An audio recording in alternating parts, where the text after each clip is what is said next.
National Domestic Violence Hotline. Are you in a safe place to talk? We're such a critical resource.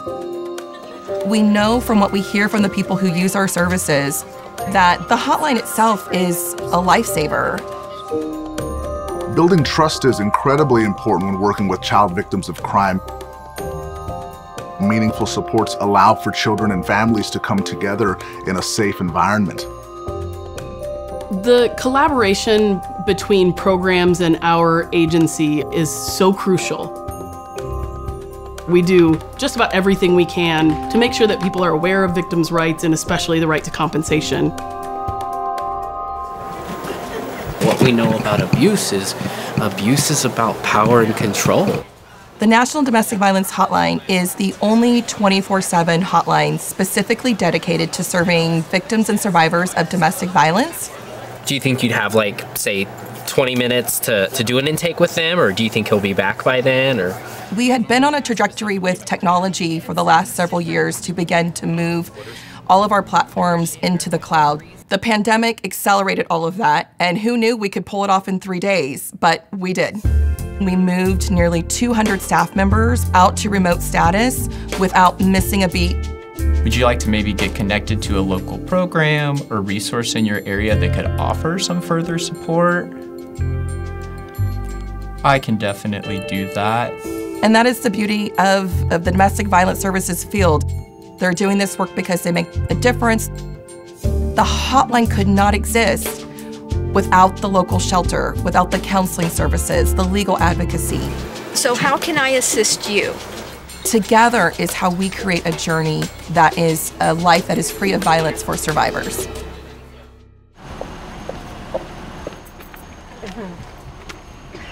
What do you have? So we have a family in need. It looks like the family has some substance abuse issues. For the past 5 or 6 years, communities have been engaged in addressing the opioid crisis and addressing overdose, and yet there's a great need to expand the lens of these support services to include the children and families who have also been impacted by addiction. The kids were very frightened all night just because there were so many officers in the house.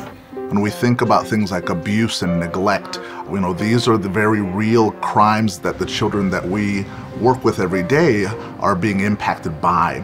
And we also recognize that crime does create trauma for many young people and many families, and that trauma can have impacts beyond the life of a single child and onto the lives of their children. How do you feel today? Family Service of Rhode Island is a great example of a community-based organization that is looking at trauma-informed care to maximize therapy and other support services to children. So you use a toy when you feel angry? Yeah. The inclusion of the therapy boxes has really enhanced their ability to get them active as part of their recovery and healing process. You have also magnets for your emotions and your daily activities. I feel it's important for folks to have compassion for these families and for these parents and children, and then to provide meaningful supports for them as well. Crime victim compensation can really be a game changer in someone's life.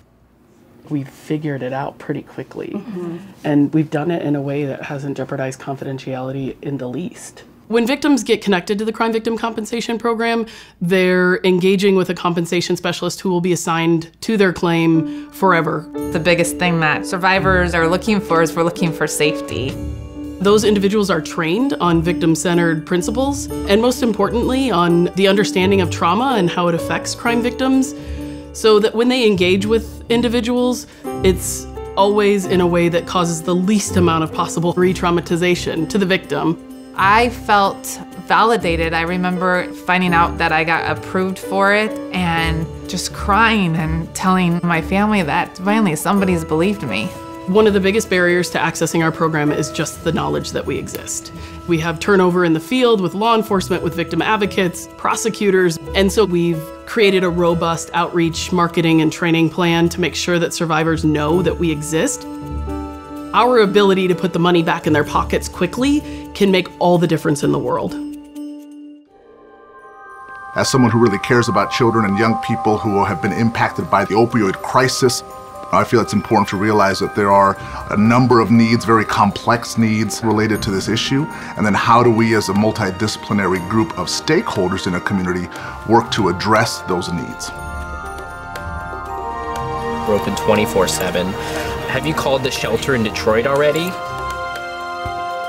It'll be incredibly important for us to ensure that survivors can access services as well as economic justice resources.